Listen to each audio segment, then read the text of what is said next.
Mandria ampiadanana ny malalako sy ny namako hoy Rija, on se voit de l'autre côté hoy ihany izy. Marina moa fa izy roa lahy ireto ilay mpiasan'ny Cool TV izay niharamboina teny andraharon'ny alina. Efa iaraha mahafantatra sy iaraha mahalala moa fa fahafatesana no lalan-kiraisana fatombon-dalana ho an'ny lasa.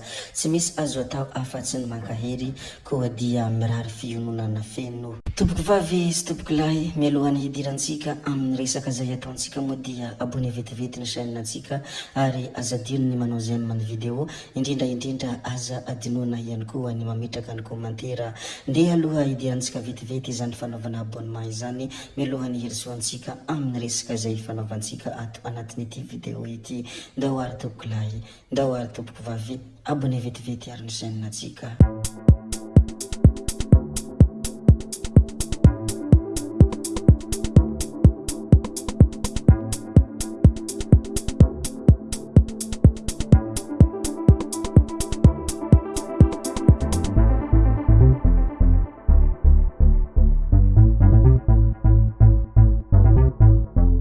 Nanombohantsika indray ny zava-misy amin'ity vidéo manaraka ity moa dia resaka ilay Andriamatoa TGV Iringiriny rehefa nivahiny tao amin'ny radio. Toy izao moa ny hafatra izay nambarany hery Rasoamaromaka. Tsy misangy amin'ny fanakorontanana ny fitondram-panjakana hoy izy, efa sahirana ankehitriny ny vahoaka ka aleo asa no hatao. Tsy maintsy hiaran'ny lalàna izay olona manakorontana hoy ny governoran'ny faritra Analamanga. Tsy iza moa izany fa Andriamatoa hery Rasoamaromaka. Efa sahirana ny vahoaka ankehitriny, asa no andrasana amin'ny ireo izay nomena fahefana. Tsy misangy amin'ny fanakorontanana arak'izany ny fitondram-panjakana. Nilaza ihany koa moa ity Andriamatoa ity ny hoe fomban izay resy tamin'ny fifidianana no milaza fa nisy ny halabato mandroso isika ho an'ny firenena. Misy ireo olona tsy mahazo toerana raha tsy amin'ny korontana hoy atrany ity Andriamatoa ity.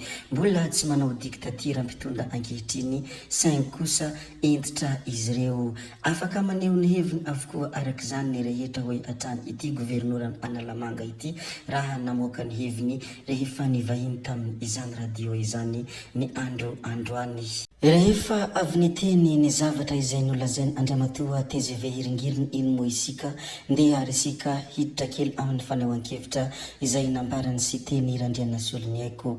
Naneho ny hevitra mahakasika ny vidintsoloka moa isy teny sinema io ary karazana famitahana ny vahoaka malagasy io fampidinana vidintsoloka io, satria na tiana na tsy tiana dia tsy manana marge de manevre intsony ny fitondrana amin'izao fotoana izao. Ary raha ny fanirian'ny filoha Andry Rajoelina dia nampitombo karama izy, saingy tsy manana vola intsony ny fitondrana. Midofitra amin'ny rindrina ity fitondrana ity, izay no mahatonga ny tsy maintsy hoe mandohalaka eo anatrehan'ny FMI, Banky Mondiale sy ny Bank of Africa hoy ny hafatra izay nambarany ity sy teny ity rehefa naneho izany hevitra izany ny tenany. Mazava ny fepetra napetraka izy ireo dia ny fametrahana ny vidin'ny solika amin'ny vidiny tena izy, manaraka ny tahany fifanakalozana iraisam-pirenena. Ny tsy famatsiana ataon'ny fanjakana ho an'ny orinasa jirama intsony mba ahafahana mahazo ilay 200 millions de dollars mahery an'ny FMI, ka izay no antony fiverenan'ny fahatapahan-jiro io. Miezaka ny mpitondra manakona izay mety ho fidanga ny vidim-piainana amin'ity 524 ity, izay no antony ireny laky arivo ireny sy ny barea sy ny sisa izay tsy ary ho voatanisa hoy ny fanehoan-kevitra izay nambarany sy teny. Noho ny farany tamin'ny hafatra izay nambarany sy teny tao anatin'izany fanehoan-kevitra izany moa dia ny hoe tsy mampihetsika na volondoha anankiray an'ny FMI akory ireny fepetra no raisina teto ireny hoy hatrany ity solombavam-bahoaka ity raha naneho ny hevitra momba ny zava-misy sy ny zava-mitranga ao Madagasikara. Rehefa voalazantsika moa ny mikasika ny fanehoan-kevitra izay nataony sy teny izay, ndeha resika hivadika kely any Tamatavy indray. indray. Ny zavatra nisy tany Toamasina sy ny zavatra nisongadina modia tontosa androany 7 Janoary 2024 ny fifamindram-pahefana teo amin'ny ben'ny tanàna teo aloha Andriamatoa nantenaina sy ny ben'ny tanàna vaovao lany tamin'ny fifidianana farany teo tsy iza moa izany fa Alain Andriafanomezantsoa izay lany tamin'ny vovonana isika rehetra miaraka amin'ny Andry Rajoelina na hoe Irmara. Na dia nisy aza ireo hetsika nokasain'ny Roland Ratsiraka 2024 ho fiarovana ny safidim-bahoaka dia tafapetraka soa aman-tsara tamin'ny toeran'ny ben'ny tanàna vaovao. Tamin'ny kafaliana sy tamin'ny foravoravo moa no nandraisany ity ben'ny tanàna vaovao ity izany fahefana izany ary nankasitraka bevata ny tenany. Mankasitraka ny ben'ny tanàna nantenaina ho izy tamin'ireo asa marobe vitany ho an'ny tanànan'ny Toamasina ary mirary soa azy ho aminy ho avy rehetra hiroso amin'ny asa vetrany isika ary hanao ny ezaka rehetra hanatanterahana ireo programa nasa efa nolazaina hatrizay.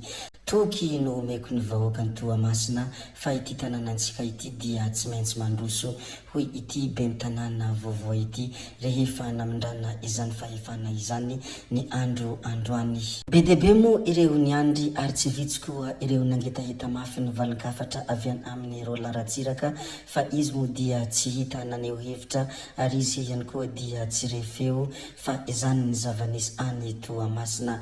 Izahay ato anatin'ity chaîne ity moa dia miarahaba manokana ho an'ity ben'ny tanàna vaovao ny Toamasina ity mahalehova mahalasana ary mahavita be amin'ny adidy izay miandry anao ireo rehetra izay iandreketanao. Hombanao mandrakarivany andriananahary ary hanome fahendrenanao amin'izany asa sahaninao zany ry ben'ny tanàna vaovao. Rehefa voalazantsika ihany koa ny mikasika an'izay dia ndeha harisika hilaza kely ny mikasika an'ity manaraka ity. Izy ity moa dia resaka CRJN Antananarivo izay nanome toromarika sy nananatranatra ary nanafatrafatra ny vahoaka izay monina ao Antananarivo renivohitra.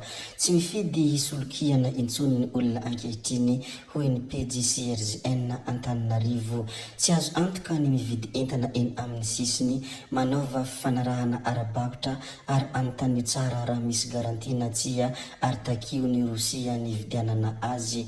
Hamarino tsara ny entana novidina hoy ny pejy CRJN hatrany ary sokafo testeo eo imason'ny mpivarotra rehefa aveo dia aza vela raisiny intsony hoy ny avy ao amin'ny CRJN Antananarivo raha naneo ny heviny nanolonany ireo karazana trangana fisolokiana hita eny an-tsena ankehitriny. Ny mahatsara an'ity pejy ity moa dia no izy mitaiza ary manome toromarika sy torolalana indrindra mananatra rehefa misy tsy mety. Tena ilain'olona be dia be mpanaraky ny tambanjotra Facebook moa ity pejy ity satria tena manaraka ny toetrandro ny fomba fanehoany izy ireo hevitra ary manaraka ny lalàna ihany koa. Izahay ato anatin'ity chaîne ity moa dia tsy mitsahatra mankasitraka ny pejy CRJN Antananarivo tena namanay tokoa ny zandary. Tompoko vavy sy tompoko lahy zay ihany koa no namarana ny videontsika koa dia ankasitrana bevata ianareo, ankasitrana irampo erantsena ianareo navita ny haino hatramin'ny farany ary mbola manentana foana ny mbola hanarahanareo ny video manaraka izay alatsaka ato. Zay fa tsy halavianay ny resaka hametra veloma izay veloma vetivety amin'ny manaraka indray no manao ny misibisy veloma tompoko lahy veloma tompoko vavy.